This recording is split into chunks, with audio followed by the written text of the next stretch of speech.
पिछले कक्षा में हम पढ़े थे चयन और विकास। चयन और विकास।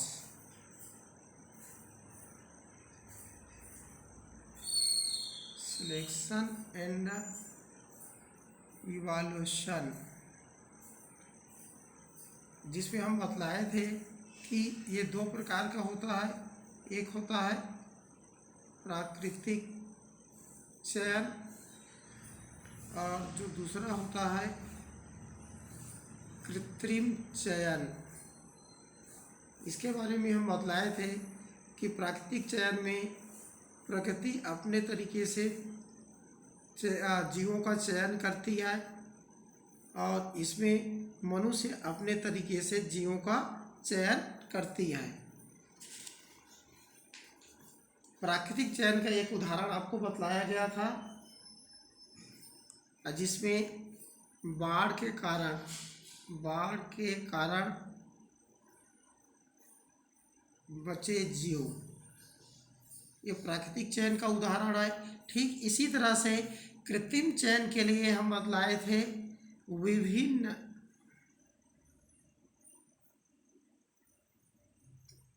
किस्मों के धान। कृत्रिम चयन के द्वारा हम विभिन्न किस्मों के धान का उत्पन्न करते हैं, तो ये आ जाता है आपका कृत्रिम चयन में।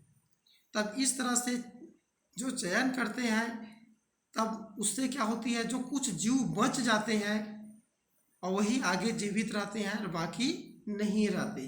तब इस तरह से जो जीव बच जाते हैं उसमें विकास होता है। प्राकृतिक चयन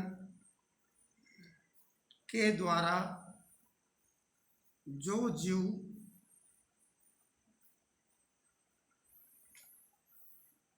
बच जाते हैं वे अपने में विकास करते हैं।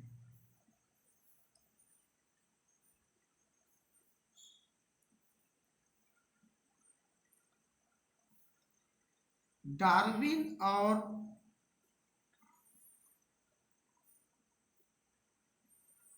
वैलेस ने मिलकर विकास का सिद्धांत बतलाया।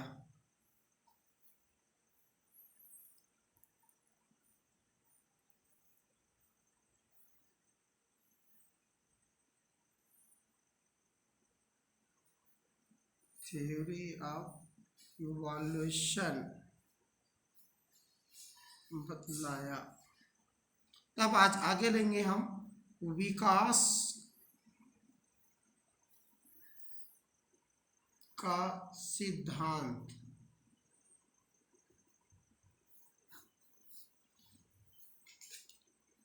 तब डार्विन और वैलेस ने मिलकर इसके आधार पर उन्होंने दिया कि विकास का सिद्धांत अर्थात कोई जीव कैसे रहता है।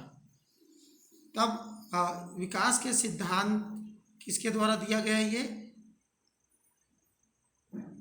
डार्विन और वैलेस। अब इस सिद्धांत के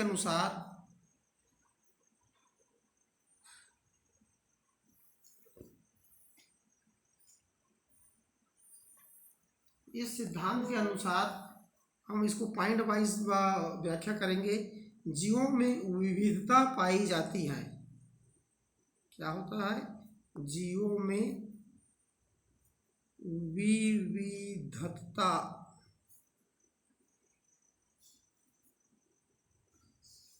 पाई जाती है, जिसके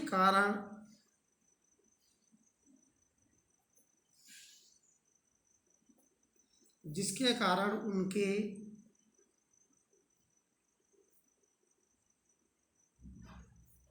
जीने की क्षमता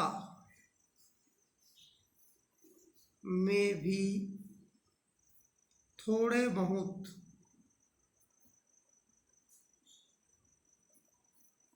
अंतर पाए जाते हैं।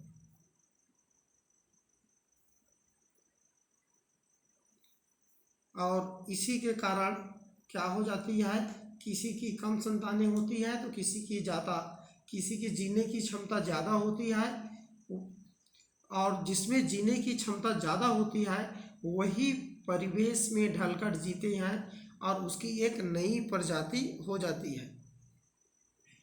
जिनकी जीने की क्षमता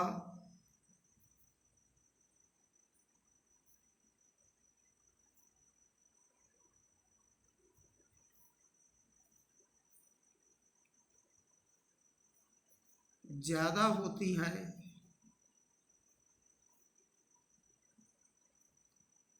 वही परिवेश में ढलकर जीते हैं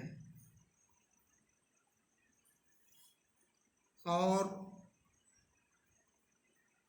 उनकी एक नई प्रजाति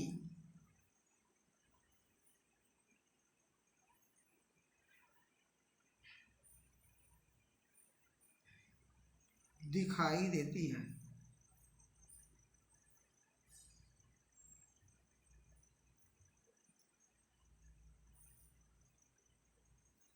दूसरा पॉइंट उन्होंने बतलाया कि विश्व में प्रजातियों की रचना एक झटके में नहीं बल्कि पहले से मौजूद प्रजातियों से होती है। दूसरा पॉइंट याद रखेंगे, विश्व में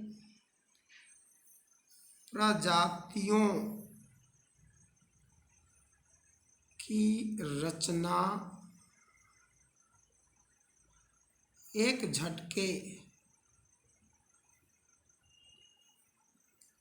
एक झटके में नहीं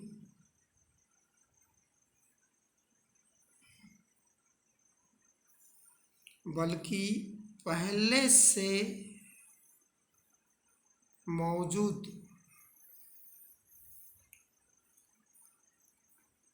प्रजातियों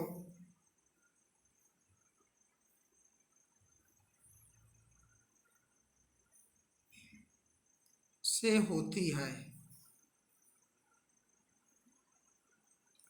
तो अब जैसे हम कहते हैं कि मनुष्य कहाँ से आ गया, तो मनुष्य अचानक मनुष्य के रूप में नहीं आया, बल्कि क्या कि धीरे धीरे जो मनुष्य जैसे जीव रहे होंगे वे धीरे धीरे विकास करते गए और वे आज अभी जो हम मनुष्य की संरचना देख रहे हैं उस रूप तक पहुंचा है। इसी को कहा गया है कि विश्व में प्रजातियों की रचना एक झटके में नहीं बल्कि पहले से मौजूद प्रजातियों से होती है।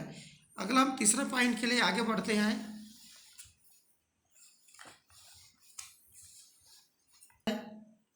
विविध जीवों की उत्पत्ति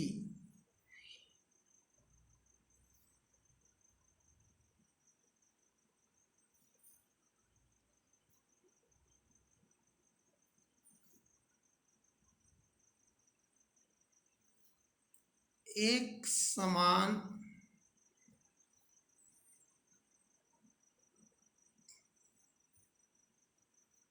पूर्वज से हुई है, इसलिए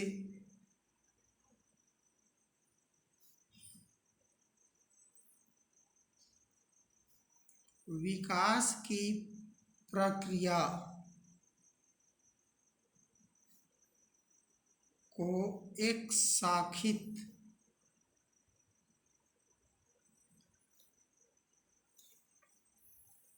पेड़ के रूप में दर्शा सकते हैं,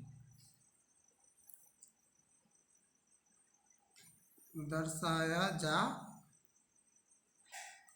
सकता है। डार्विन और अवेलेस ने यह बतलाया कि हम वर्तमान में बहुत सारे जीव देखते हैं, तो विविध जीवों की उत्पत्ति एक समान पूर्वज से हुई है। अर्थात पूर्व में देखेंगे तो केवल एक ही जीव था और उसी जीव से धीरे धीरे विकास होते होते विभिन्न प्रजातियों का जीव यहाँ पर उत्पन्न हो गए। इसलिए विकास की प्रक्रिया को एक शाखित पेड़ के रूप में दर्शा सकते हैं। कैसे पेड़ के रूप में दर्शा सकते हैं, इसको हम एक ब्लैक डायग्राम के द्वारा दिखलाते हैं। मान लो कोई एक जीव था ये जो बहुत दिन तक था, इसके बाद कुछ जीवों में इसमें परिवर्तन हुआ। परिवर्तन होने के पश्चात ये अलग प्रजाति बन गए, ये दूसरी प्रजाति बन गए। ये जो तीसरे प्रजाति बना, ये फिर से यहाँ पर दो अलग प्रजाति में बट गए। फिर इधर आगे ये प्रजाति अलग अलग प्रजातियों में बस बंटते गए। तो इस तरह से ये वाली प्रजाति को यदि हम एक प्रजाति कहें, अब आगे ये वही जीव पुराने स्वरूप में था, यहाँ पर कुछ नए किस्म के जीव प्रजाति उत्पन्न हुआ, लेकिन वो आगे नहीं बढ़ पाया। आगे इधर हम आगे बढ़ते गए, तब यहाँ पर भी कुछ परिवर्तन आए, लेकिन वातावरण के अनुकूल वो अपने आप को जीने की क्षमता उत्पन्न नहीं कर पाए और यहाँ से उसकी विलुप्तीकरण हो गई। इसी तरह से यहाँ से जो परिवर्तन हुआ वो भी क्या हो गया, विलुप्तीकरण हो गया। आगे फिर भी जीव उसी के रूप में चलते गए और धीरे धीरे ये यहाँ से फिर से यहाँ पर अलग अलग प्रजाति के रूप में बढ़ते गए और इस तरह से यहाँ पर एक नई प्रजाति आ गया। आगे यहाँ पर जो जीव थे वे बढ़ते गए और फिर से यहाँ पर एक नई प्रजाति के जीव आ गया। मान लो इस प्रजाति के जीव को हम बी डालेंगे, यहाँ पर जो प्रजाति जो है उसको हम सी डालेंगे। फिर आगे यहीं से एक नई प्रजाति उत्पन्न हुई, इस प्रजाति को हम डी डाल सकते हैं। तो इस तरह से अब देखें तो यहाँ पर ए बी सी डी हुआ। अगर आगे हम धीरे धीरे विकास होते रहेगा तब ये ए प्रजाति का है, ये आगे और अन्य अलग अलग प्रजाति में बढ़ जाएगी। बी है वो अलग अलग प्रजाति में बढ़ जाएगा, सी भी बढ़ जाएगा। तो इस तरह से हम देखते हैं कि समय के साथ बहुत सारी प्रजाति हमें दिखाई देती है। अगला पॉइंट आ जाता है, चौथा पॉइंट, किसी भी जगह की जनसंख्या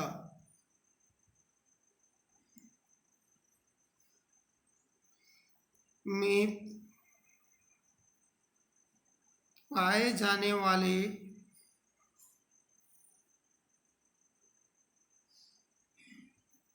जीवों में विभिन्नताएं होती है। इनमें से कुछ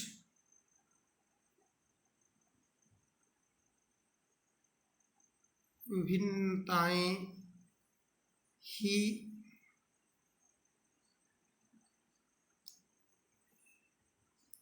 एक पीढ़ी से दूसरे पीढ़ी में जाती है।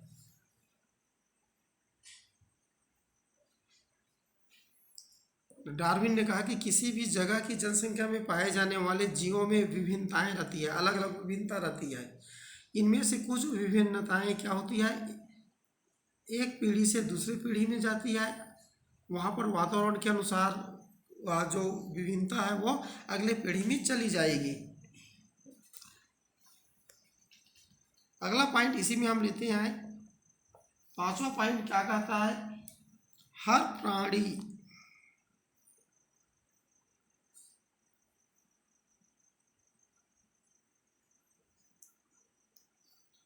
विशेष का अस्तित्व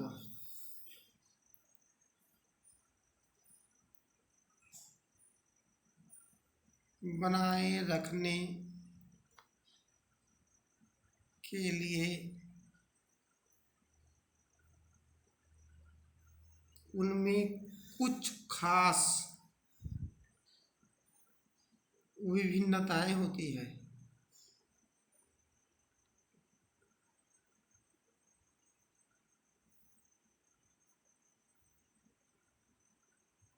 अर्थात जो कोई भी प्रणाली है, प्राणी है, वह जीवित रहने की क्षमता रखता है और अपने अस्तित्व को बनाए रखती है, और बनाए रखने के लिए उसमें कुछ विभिन्नताएं होती है। जैसे हम मछली को लेंगे तो मछली क्या होगा, पानी में रहती है और पानी में रहने के लिए अनुकूल रहती है। इस तरह से उसमें कुछ खास विभिन्नताएं रहती है। सांप है, बिल नहीं बनाता, लेकिन फिर भी वह किसी के बिल में जाकर रहने की क्षमता रखता है। इस तरह से उसमें विभिन्नता है। इसके साथ साथ सभी प्राणी में, हर प्राणी में,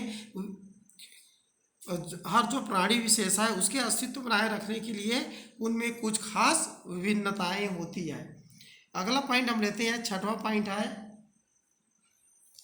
लाभदायक।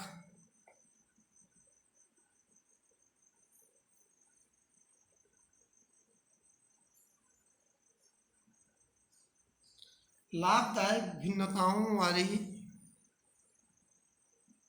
प्रजातियां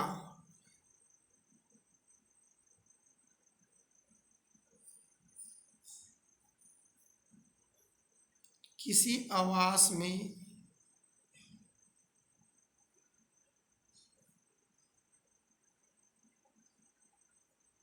पनपने लगते हैं।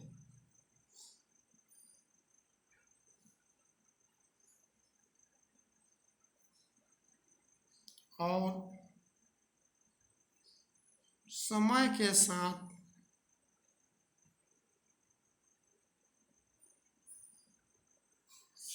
साथ इन प्रजातियों में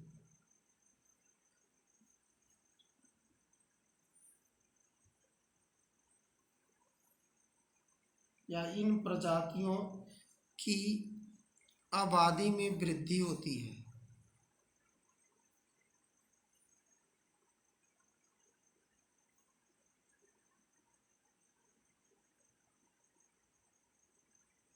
वृद्धि होती है जो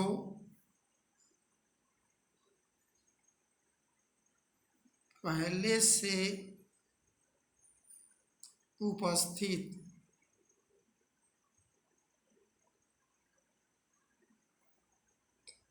प्रजातियों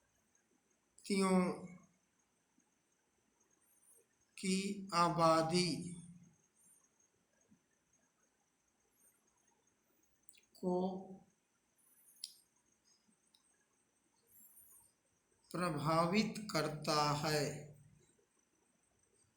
इस पॉइंट पर आकर चलते हैं।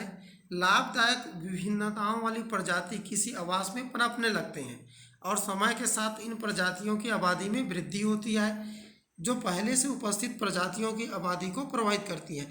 उदाहरण के लिए, चूंकि मनुष्य ज़्यादा बुद्धिमान हो गया, अर्थात उसके पास विभिन्नताएं आ गया, अब ये कोई भी जंगल पर जाता है तब क्या करता है, वहाँ पर पनपने लगते हैं। कौन? मनुष्य। और समय के साथ जो मनुष्यों की आबादी है वो वहाँ पर वृद्धि होती है। अब उस जंगल में जो अन्य जीव रहते हैं जैसे शेर, भालू, ये वहाँ से उसकी संख्या में प्रभावित हो जाती है, वो वहाँ से भाग जाते हैं। तो इस तरह से उसकी आबादी कम हो जाती है। तो इसीलिए जो लाभदायक विभिन्नता वाले कोई भी जीव रहेगा वो वहाँ उस आवास पर उसकी संख्या में लगातार वृद्धि होती रहती है। तब इस तरह से विकास का सिद्धांत को हम समरी के रूप में देखें तो पहला आता है, जीवों में विविधता पाई जाती है जिसके कारण उनके जीने की क्षमता में थोड़े बहुत अंतर पाए जाते हैं। जिनकी जीने की क्षमता ज़्यादा होती है वह परिवेश में ढलकर जीते हैं और उनकी एक नई प्रजाति दिखाई देती है। विश्व में प्रजातियों की रचना एक झटके में नहीं बल्कि पहले से मौजूद प्रजातियों से होती है। विविध जीवों की उत्पत्ति एक समान पूर्वज से हुई है, अतः विकास की प्रक्रिया को एक शाखित पेड़ के रूप में दर्शा सकते हैं, जैसे इस डायग्राम में दर्शाया गया है। चौथा पॉइंट में देखते हैं, किसी भी जगह की जनसंख्या में पाए जाने वाले जीवों में विभिन्नताएं होती है। इनमें से कुछ विभिन्नताएं ही एक पीढ़ी से दूसरे पीढ़ी में जाती है। अगला हम लेते हैं, हर प्राणी विशेष का अस्तित्व बनाए रखने के लिए उनमें कुछ खास विभिन्नताएं होती है और लाभदायक विभिन्नताएं वाली प्रजाति किसी आवास में पनपने लगते हैं और समय के साथ इन प्रजातियों की आबादी में वृद्धि होती है जो पहले से उपस्थित प्रजातियों की आबादी को प्रभावित करता है, अर्थात कम कर सकता है या ज़्यादा कर सकता है। अब इस पॉइंट के बाद विकास में हम नया शब्द आ गया, प्रजाति। तो प्रजाति क्या है इसके बारे में चर्चा करेंगे। ये सेकंड पार्ट हम लेते हैं, प्रजातिकरण।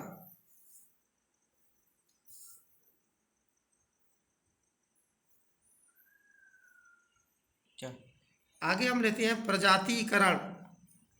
तो प्रजातिकरण क्या है यहाँ पर, तब इसमें पहला पॉइंट हम लेते हैं अनुकूलन और प्रजातिकरण।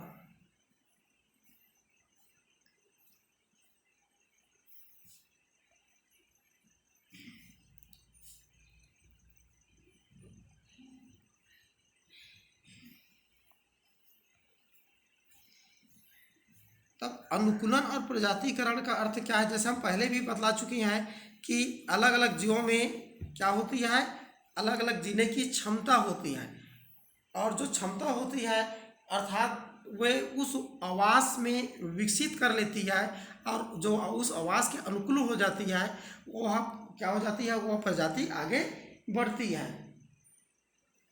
तब इसके लिए जैसे फ्रिंज पक्षियों के बारे में बतलाया गया था कि विविध खाद्य संसाधनों के अनुसार नज़र डालते हैं, तब उसकी जो चोंच है वो खाद्य संसाधन के अनुसार अलग अलग हो गया, अर्थात वे आवास में ढल जाने की जो प्रक्रिया होती है उसको हम क्या कहते हैं, अनुकूलन। तो यहाँ पर लेते हैं अनुकूलन को पहले लेंगे। तो अनुकूलन के लिए क्या होती है, किसी जीव के द्वारा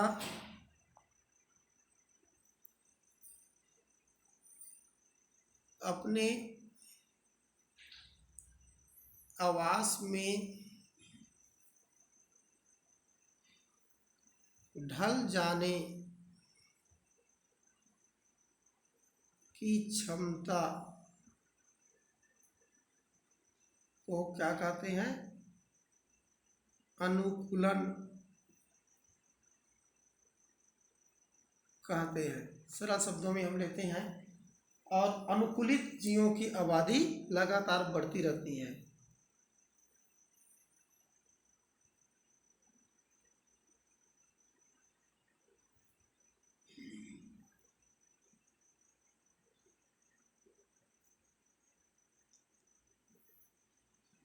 लगातार बढ़ती रहती है। अनुकूलित जीवों की आबादी लगातार बढ़ती रहती है, और जो वातावरण के या अर्थात आवास के अनुरूप अपने आप को अनुकूलित नहीं कर पाती वे क्या है, विलुप्त हो जाती है। अनुकूलन के लिए यहाँ पर जैसे है डायनासोर के बारे में लेते हैं। डायनासोर अपने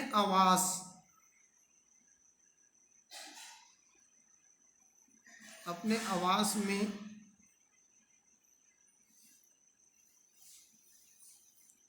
अनुकूलित नहीं रह पाए,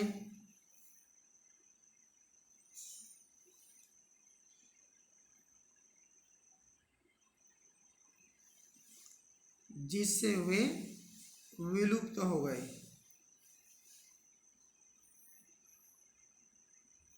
वैज्ञानिकों के द्वारा ये कहा जाता है कि डायनासोर पृथ्वी में था लेकिन वो वर्तमान में नहीं है। तो क्यों नहीं है, तो इसके लिए यहाँ पर उत्तर ढूंढा गया है कि डायनासोर अपने आवास में अनुकूलित नहीं रह पाए, जिससे वे विलुप्त हो गए। इसी तरह से एक का दूसरा उदाहरण हम लेते हैं कुटुम्बसर।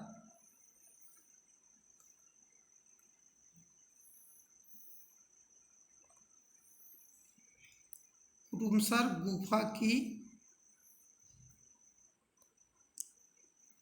कानी मछली मतलब ये चूंकि गुफा के अंदर प्रकाश नहीं आए, वहाँ ऑक्सीजन की मात्रा भी कम आए, तो ये कानी मछली क्या हो गया कि अपने ही वंश की मछलियों से अलग हो गई और अपने आवास में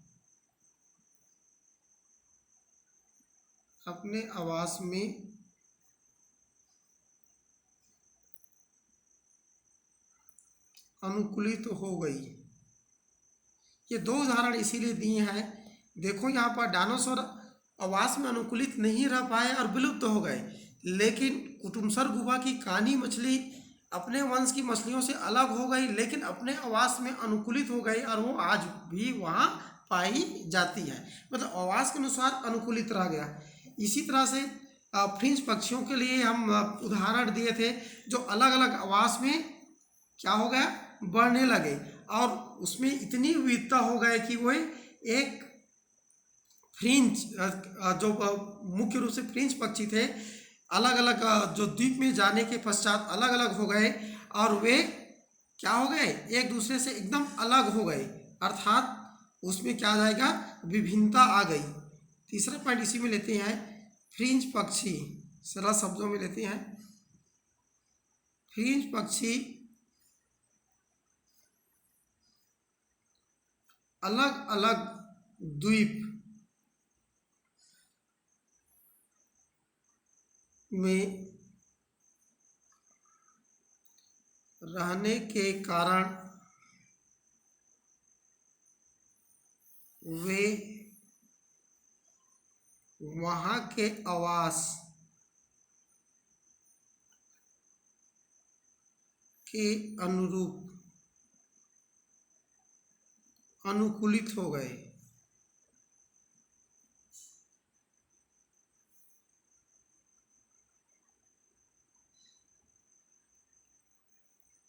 और इस अनुकूलन के कारण क्या हुए, इस प्रकार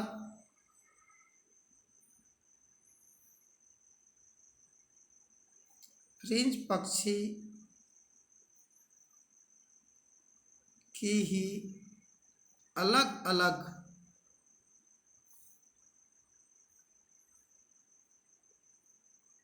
प्रजाति उत्पन्न हो गए।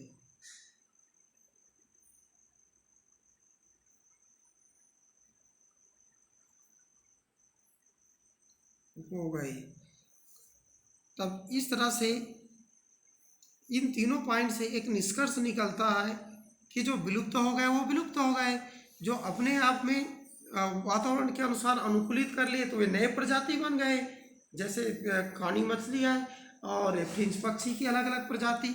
इस तरह से एक निष्कर्ष निकलती है कि अतः सरल शब्दों में एक निष्कर्ष निकलता है कि जीवों में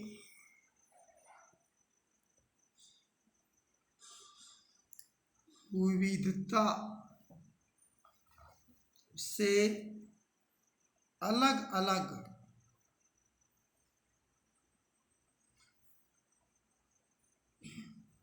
प्रजातियों के बनने को प्रजातिकरण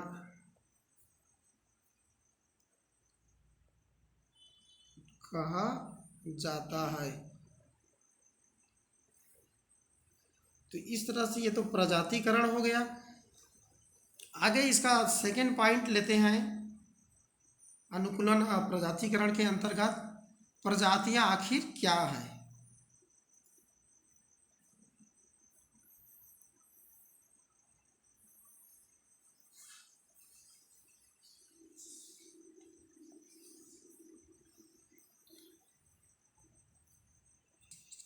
आगे लेते हैं हम, प्रजातियां आखिर क्या है।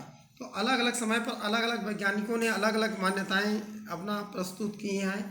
डार्विन के समय या डार्विन के अनुसार हम कह सकते हैं कि जीव के उस समूह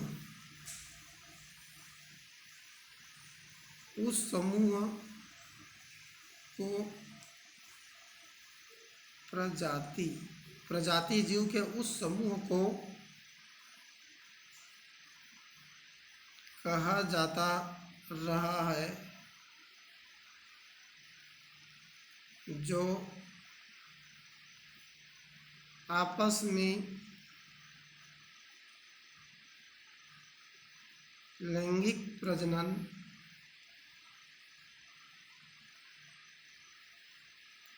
कर सके। तो ये क्या था, डार्विन के समय की बात है ये।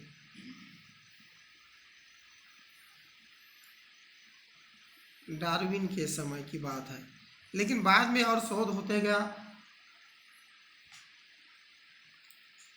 तब ये कहा कि ये प्रजाति की तो परिभाषा है, लेकिन इसे हम क्या कह सकते हैं, जैविक प्रजाति। क्या कहेंगे हम, जैविक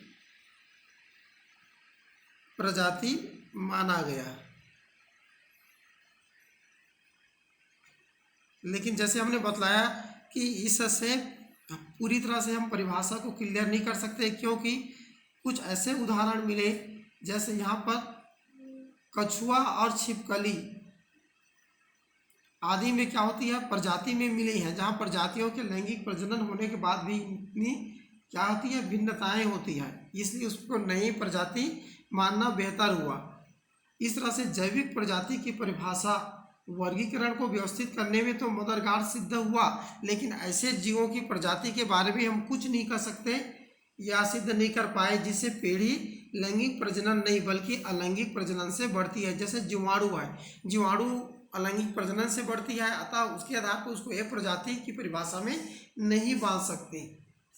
तो इस तरह से इस जो परिभाषा दिया गया है, इस परिभाषा को तो पूरी तरह से मान्यता नहीं मिली। अब यहाँ पर आगे थोड़ा सा लेते हैं,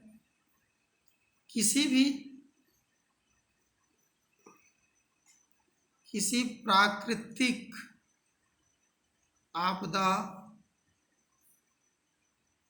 से या आवास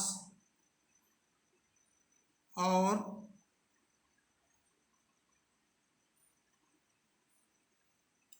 खाद्य संसाधनों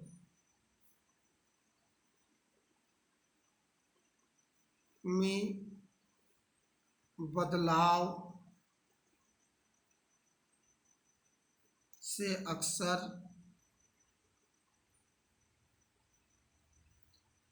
प्रजातिकरण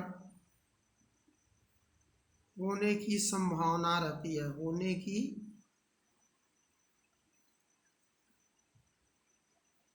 संभावना रहती है।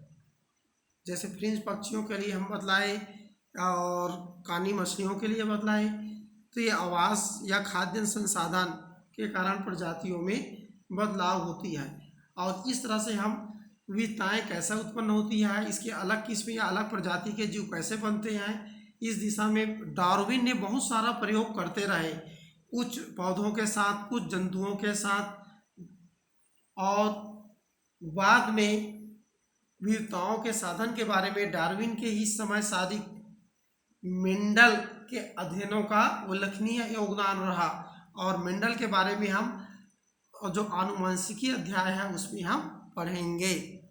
आज के लिए इतना ही, और इस तरह से ये चैप्टर समाप्त होता है। और इसमें जो प्रश्न उत्तर है उसको हम, वैसे आपके पास पुस्तक होगा तो पुस्तक में दो चीज़ें हैं, हमने सीखा, इस पॉइंट को आप अच्छे से पढ़ लेंगे, सबके पास पुस्तक होगा, इसीलिए इसमें बहुत सारे जो परिभाषित शब्दावली दिया गया है उसको लिया गया है। आगे इसमें दिया है अभ्यास के प्रश्न, तो इस अभ्यास के प्रश्न को आप अपने कॉपी में नोट्स बना लेंगे, और जिस तरह से आपका नोट्स भी पूरा होता रहेगा, ठीक है। और इसके साथ ही साथ जो CGSchool.com है, उस काम में भी आपको होमवर्क के रूप में ऑप्शन आता है, तो उस प्रश्नों के उत्तर को भी आप देते रहेंगे, ठीक है। आज के लिए इतना ही।